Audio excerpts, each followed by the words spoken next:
paket kebijakan mana sih yang harusnya diurus sama pemerintah saat ini, karena kita tadi BPJS naik, tidak ada perlindungan yang mendalam terhadap aspek keselamatan dan kesehatan warga gitu. Menurut Mbak Lola masih gimana nih untuk yang kebijakan ini, yang mana yang mestinya diurus pertama kali sebelum kita masuk ke kebijakan yang lain? Ya, kalau saya sih memandang yang paling konkret itu sebetulnya BLT ya, bantuan langsung tunai. Masalah nanti apakah semua gitu ya, semua atau itu dalam bentuk bantuan sosial seperti yang tadi kita kita saya sampaikan di awal, ada berarti kan itu ada skema, ada kriteria gitu ya, orang yang memang atau keluarga atau kelompok masyarakat yang perlu yang perlu atau tidak perlu sama sekali, atau dibikin universal aja, itu lain hal lah. Tapi yang penting menurut saya ada BLT gitu, bantuan langsung tunai. Dan itu sebetulnya kan gini ya, kalau misalnya kita balik lagi, dibilang negara harus realokasi anggaran. Oke, realokasi anggaran. Kemudian ada pemotongan misalnya gaji ASN, gaji PNS gitu. Oke, ada pemotongan. Tapi tadi kalau misalnya Bang Ferry ngomong, Bang Haris ngomong, kita masih akan ada pilkada bulan Desember gitu ya. Udah berandai-andai nih, gila, ngebayang nggak negara aja berani berandai-andai bahwa Desember itu pandemi udah beres gitu. Sedangkan kita ngap-ngapan jadi warga mau ngelanjutin besok aja setelah mau dibilang new normal itu kita takut, apalagi yang pengguna kendaraan umum gitu ya. Banyak paparan terjadi, ada ya warga-warga banyak yang terjangkit justru di komuter lain misalnya.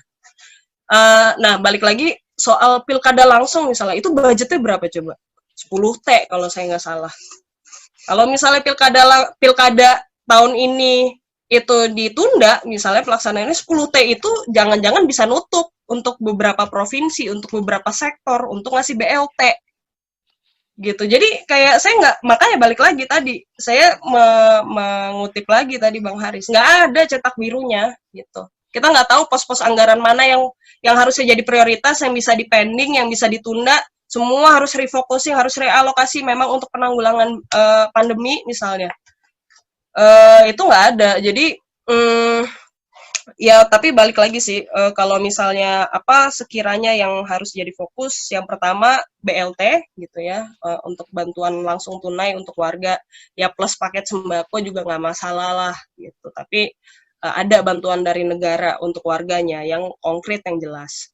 Lalu ya soal pengadaan gitu, pengadaan APD salah satunya, pokoknya yang terkait dengan penanggulangan COVID ini gitu. Itu dua hal yang menurut saya menjadi hal yang seharusnya direspon lebih dahulu oleh negara dibandingkan ngasih relaksasi pajak sama korporasi gede gitu. Juga fokusnya bukan UMKM kok gitu. Emang undang-undang Minerba ada UMKM yang ngurusin batu bara gitu? Ya nggak ada juga, ngasih ke korporasi yang udah mapan gitu. Jadi nggak masuk akal lah gitu. Dan saya sih udah nggak berharap banyak ya dari negara untuk negara kemudian jadi masuk akal. Tapi ya kalau masih bisa berandai-andai negara kemudian jadi